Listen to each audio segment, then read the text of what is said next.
Yango nalobaka toujours dans la vie, hein. Mutu na mutu azalaka na parcours na ye. Na vie oyo, mutu na mutu azalaka na place oyo abanda, to place oyo auta. Eza na mutu moko te. Ata soki lelo tomoni batu o baza na bambongo, batu o lelo baza na bakombo. Balala kika na butu boye balamuki timbala moko makambo nyonso échanger te. Mutu na mutu azalaka na parcours na ye. Ataka bana ministre bomonaka, bana gouverneur, bana président. Soki bolandeli bandeko nanga histoire ya ba parents na bango. Soki bolandeli bandeko nanga histoire ya ba kokolo na bango. Bazaka na place moko bauta. Bazaka na place moko bazokenda.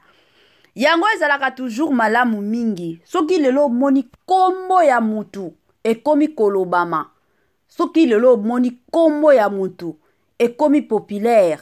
Soki omoni lelo mutu moko boye la famille, batu bakomi kopesa ye respect. Kolinga koya te ke no yo ozala mutu oyo otelema pona koya ko baby sa réputation ya mutu wana te. Parce que oyebi te bisika nini ya banda, ndenge nini ti eya kosala ke no lelo oyo bandeko nanga kombo na ye ezala kombo munene to mutu wana azala mutu munene na mboka na biso. Salut chers Bouchou, salut chers abonnés, salut chers connaissances, salut surtout les amis de Étoile Lune Inès TV. J'espère que vous allez bien. Quant à moi, je suis bien, super bien par la grâce de Dieu. Chers Bouchou, chers abonnés et chers connaissances, yalelo penza na memeli bino pasteur na biso. Soki tozolo babongo pasteur na biso, aza pasteur de la foi, ebele ya batu. Toyebi pasteur de la foi, eza na batu mosusu kutu, ba yeba kite ke pasteur de la foi azalaka pasteur. Ba mosusu babando mona eka na ba théâtre, ba mosusu ka ndenge zalaka, ba mona ka ye ndenge ateyaka na église na ye. Lelo toye ko beta ba solo bandeko nanga pona pasteur de la foi, makambo moko e osala patient, makambo moko bandeko nanga na oyeba te ndenge nini na koki koloba. Mais comme d'habitude, Étoile Inès TV ayaka toujours na makambo. La famille, na memeli bino penza message ya ye moko pasteur na biso. Bino moko bolandango, bino moko boyokango. Ngana boy na ngana zala interpreta wate. Na kotie la bino penza ba maloba ya pasteur de la foi ye moko azoloba. La famille. Tango toko yokango, nde toko ya kosala lisusu analyse. Kan nenge to mesana kosala analyse na biso. Avant tokota na mwa audio wana ekozala malamu mingi na ya nanu ko sensibiliser batutu. Toyebi ke chaque fois que tosala ka ba émission ya sika, bato sika pe bakotaka. Yango na eko sensibiliser bino.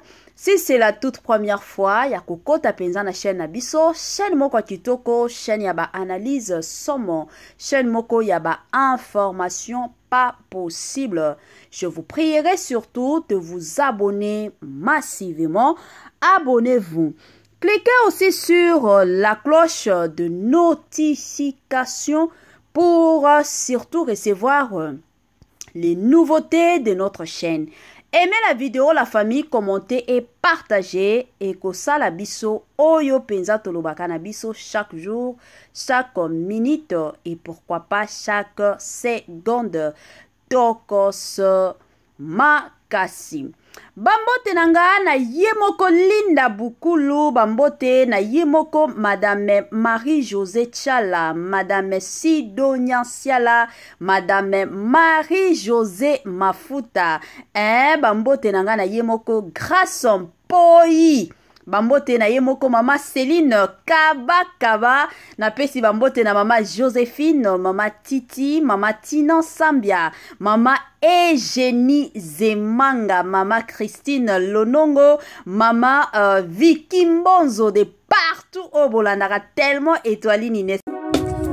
Mamae 2024 GAVCARE to yelibino solution. Bon aba problème ya trompe, fibrome, myome, kyste, règle abondante. GAVCARE to zalina solution. Yo oyo okota ménopause atana 65 ans na GAVCARE oko simba mwana. Ebongo oyo etali fertilité masculine. Ba papa to bosani binoté, faiblesse sexuelle, éjaculation précoce, insuffisance des spermes, topé agrandissement de pénis. Osaya mwasi et kimayo kimobali etelemaka bien te awa yoka yango etelemi.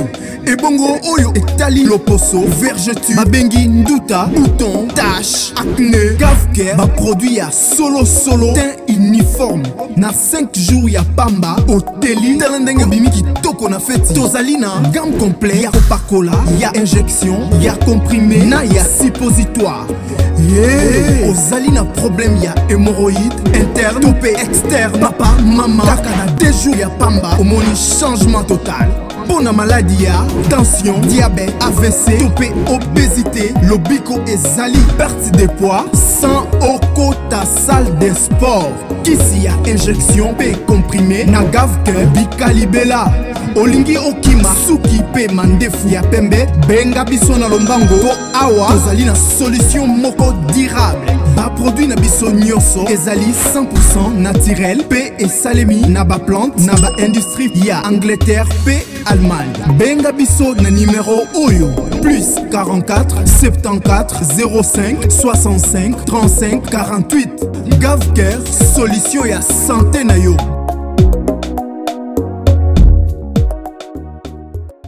GAVCARE aye na ba solution ya kilikili. GAVCARE aye penza na ba solution ya kafu. GAVCARE aye penza na lobiko po na bandeko nyonso. Yo belaka mutu pasi, mukongo pasi, ozana posa kobota. Mais o meki bandeko nanga mabote zoya te. Ok epa ya ba docteur, ok epa ya banani bakoko, oe mataki ekitaki. Batu mosusu baketi na ba prière. Omonika keno e osimba te. Na turoyo na ye koyebisa bino kaka place eza nango moko. Sangisa prière kandenge zalaka kote mosusu zo sambela, kote mosusu benga GAVCARE. Na GAVCARE la famille bika na yo libela na système moko kaka ya tokos makasi. Voilà la famille, toye kandenge lelo toye bibiso nyonso, ba photo déjà ezo tambola, ba photo ya papa na biso pasteur de la foi. Kane na lobaki bandeko nanga, ba audio eza. Na boy penza kotia ba commentaire ebele makasi te. Na lingi kana tie la bino, commentaire ya papa na biso de la foi, bino moko boyoka. Boyoka ngo. Tambo koyoka audio wana, ndeto koya lisusu kandenge toyaka, pona osala analyse na biso kandenge zalaka na système moko ya bien. Bandeko nanga tolanda message ya papa na biso, pasteur de la foi, et on se retrouve juste après. Papa Louye. Après qui m'a ajouté Papa Louye. Payo anda ba pe. Succès. Bandeko nanga Caleb. Bandeko nanga Depos. Et Defos. Zamba tombola bango liboso ba kulu tuna respect.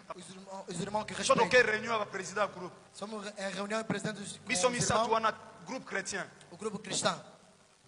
Sok réunion stili. C'est réunion à Kaba. Muko msu réunion si na TVS ezali kota mama yem. On des réunion à Kaba TVS 1. Nazamu za makolo na weleli nanga na ngambu ya wileri wana pressing papa sola ezaki wana. Là nous Willery et pressing de Papa Sol. Na telemi na onze la taxi. Levanter la esperando taxi. Ndeko Caleb aleki wa amoni Caleb ngati. passou lá Ndeko Devos paleki abamoni ngati. também passou lá Na né. nzambe na osalelo. Deus já está te servindo. Kuluka bwendeni. Assim mesmo a pé porque Foi Saint-Esprit rappelenga. Espírito Tu as Santo de la levou na foi. fé. Tu es de la foi. Parce que de la foi on a na mbote. Et telefone não tem Na tempo. décision. Pegar a decisão. Nakeluka maître moko azati le pa yebe maître débat. Fui pegar um mestre que é mestre de Azati débat. olie. Ele faz o bate-chapa, é o bate-chapa. Na se maître ko lukila nga contact moko wana te. O mestre pode procurar uma chave, rapidamente. Alukili nga contact na kibe market na zuka. Procurar a chave, dá uma chave aí. Na como ils sont na jouer théâtre. Entrei, Na fandi começa a na jogar contact. teatro. Estou lá com a chave. Na oso forme mutatiki putu kwa na A libanda. forma daquele que deixou o carro fora. Menzoka rien. Afinal, nada. mukolo moto ke réunion basala nzamba assemblée de Dieu Il y a des serviteurs d'assemblée de Dieu. nana contact na loboko Donc, à chave, évidemment. na moni ba mpaka moko ya assemblée de Dieu Il fait l'assemblée de Dieu. bazaka na njili baye Question de Chili faire. passer de la foi Pasteur de la foi. ozonga njili Está voltando em Chile. question neza claire net faut mdoza sage faut comprendre A pergunta é claramente para compreender. baba to makolo Ele to está batuni yo mas está posa na perguntar. contact Você tem chave. lem soko mema bango Também vai lhe levar. na biso na lobby Esse disser. naza na ozonga njili mema biso e Está voltando osopanga em Chile, mas com vocês não sagesse ya Samuel Sabedoria de loba Samuel. nake kopambola mwana moko me nzoka nazoke wende Fui David abençoar o menino, mas afinal foi ungir a Davi. nalobi Eu disse- wana mpe nasimika contact fua kaka Lá peguei somente a chave como nabi café. te wampaka Disse, não, papá.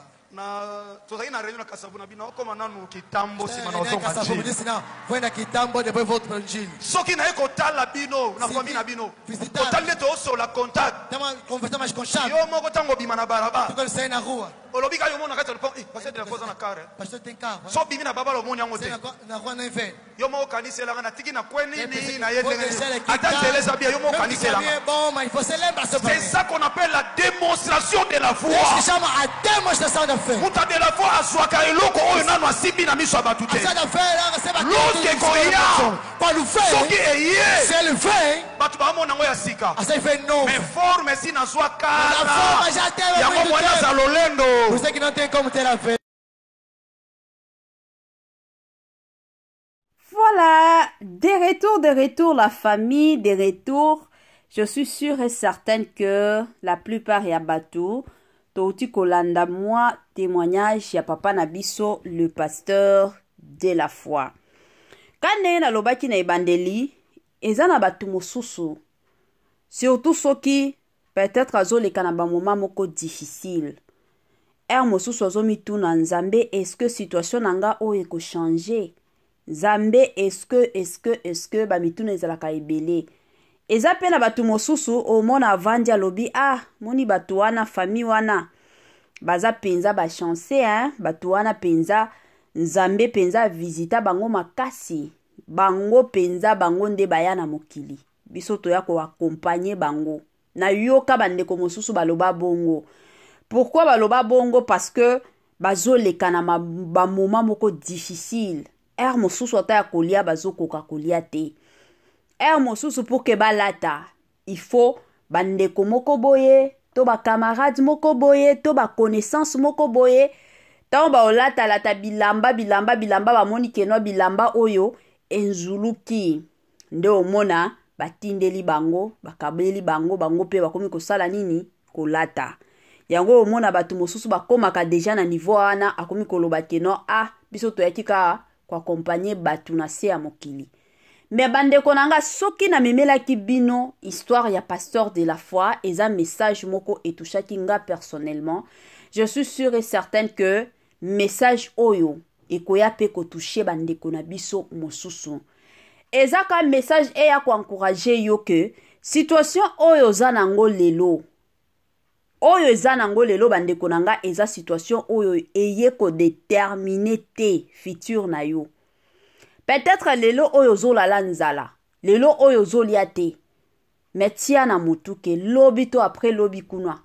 Yo nde okozala mutu oyo kobanda pe kopesaka baninga mosusu biloko kolia. Yo pe okozala mutu moko boye bandeko nanga okomi pe koangajaka batu. Mutu azosala na ndaku na yo okomi koyebisa ye ke no balalaka nzala te. Soki olingi olala nzala au moins ke soki ozana ba jeûne et prière. Mais soki ozana ba jeûne et prière liliaka baliaka kaka. Baliaka kaka. Peut-être yo mutu ozala wana pona ko sensibiliser baninga. Yango quel que soit ba moment obo leka, quelles que soient les difficultés, o ezoleka na vie na yo, garde ta foi. Foi na yo kondima na yo bandeko nanga garde yango. Soki posa na yo ya année o ya 2024 eza ke ti année o esila. Il faut na kende poto. Ndeko nanga ata soki oza na passeport te na ndaku, zo ata mwa papier chaque fois que ozo sambela ozo yebisa Nzambe otie papier na maboko lobi Nzambe passeport nanga oyo na visa nanga oyo na lingi na voyager cette année oyo esila te. Yo peut-être oza na yo na problème ya libala kandenge toutaki komona ndeko na biso moko ya mwasi ti 40 ans aobala te akoti na valise amikangeli na valise akomi kosambela jusqu'à seke nzambe akotindela ye mobali peut-être pe na kote na yo eza libala ozalaka na posa obala omata bamontane na bamontane banda deja koprie mpo na date na yo ya mariage tia date soki okolobaki no kana ande o na 2024 otie samedi moko boye kende jour na ngai ya date okomi kosambela kointercede sur date wana nzambe na biso aza nzambe oyo alingaka mingi bato oyo banzalaka na foi soki oza mutu moko ondimelaka nzambe bandeko na nga omona makambo na yo bando yaka ya munene soki peut-être yo ndeko na nga ya mwasi ya mobali boza na ndako ya libala bobalana ça fait des années et des années bobota te mabote yo ya te na minute oyo bokende na bashop bozwi mbongo kende na shop somba bilamba ya mwana boye nango na ndako bolobi bilamba oyo ane oyo esila te mwana na biso il faut alata bilamba oyo il faut alata bilamba babilo mosusu esalamaka kaka par la foi soki oza na foi te oza na kondima te yo moko deja ozoloba keno biso toyaki koakompagne bato na se ya moi e otikalaka bongo parce que eza prophétie yo moko ozomi prophétiser na se ya moi mutu oyo ayaki kotika mutu aza te mutu na mutu nzambe amema ye na se ya moi na ndenge na ye eza na bato mosusu peut-être entourage na yo lelo oyo bango nyonso bakomi na parlement peut-être ka yo moko nde oza na parlement te peut-être nzambe alingi amatisa yo niveau moko ya likolo koleka kutu bakamarade na yo mais soki okozala limité o no parce que bango bamati batiki ngai seke nga na okufa ka boye e otikala pe ka boye ezalaka bongo babilo mosusu ka ndenge pasteur na biso de la foi azobeta masolo awa ya bando simba na ye contact ya mutuka aza na ye na mutuka te mais azosimba ngo kaka par la foi kaka mais lelo oyo akomi na mituka combien lelo oyo bandeko na nga akomi na mituka combien donc kondima na yo bandeko na ngai yango ka mwa message na lingaki na encourager bino quand ndenge bomona bapasteur de la foi lelo tomona bapasteur Marcelo lelo tomona bapasteur Joël Kabasele pasteur Joël Kabasele wana aza parmi bapasteur moko bandeko na nga chaque fois ke nalandaka témoignage na ye wana en tout cas nalobaka kaka nzambe donc asalaka makambo na ndenge na ye asalaka penza makambo na ndenge na ye bandeko na nga pasteur Joël wana est-ce que mutu kotala pasteur Joël wana na ba français ebela azalaka nango nani akoki kondima keno pasteur Joël wana tina ndako ya mutu asala kiboyi nani akoki kondima asala ta kiboyi na ndako ya mundele te mutu wa mwindu zibambwayen bandeko soki lelo landi témoignage ya pasteur de la foi kandenge auti kobeta mwa témoignage na ya mukuse soki olandi ba témoignage na ye mosusu bandeko na nga okoyoka nzoto malili soki lelo olandi ba témoignage ya ba pasteur Marcelo la famille mosusu koya komituna nzambe peut-être histoire na yo eza bien peut-être vie ozo mener lelo vie ozo vivre lelo peut-être eza bien mais ya bango bandeko nanga ezalaka pasi pe mawa yango mwana nzambe agardaka toujours foi na ye nga nalobaka toujours na ba émission na nga mosusu ata soki omoni makambo lelo ezosimba te bamakambo wana empêche yo te ke noko adoraka nzambe to kozalaka toujours mutu likolo empêchaka yo te loba na yo kaka eza situation ekoleka eza na situation moko te na se ya moi bandeko na nga etikalaka libela te situation nyonso eyaka et puis elekaka et une chose aussi à savoir la famille eloko na koloba pe ya motuya eza ke soki oza mwana nzambe soki osambelaka omoni ke na vie na yo ba épreuve eza te la famille omituna est-ce que ya solo nasambelaka to nasambelaka te parce que mwana nzambe mutu oya sambelaka, mutu oya lukaka penza nzambe na busolo, la famille. Azalaka mutu moko ba épreuve ya kaka ya munene. Ba épreuve wana yaka pona koningisa yo, ba épreuve wana eyaka surtout pona kolamusa yo sur la vie spirituelle.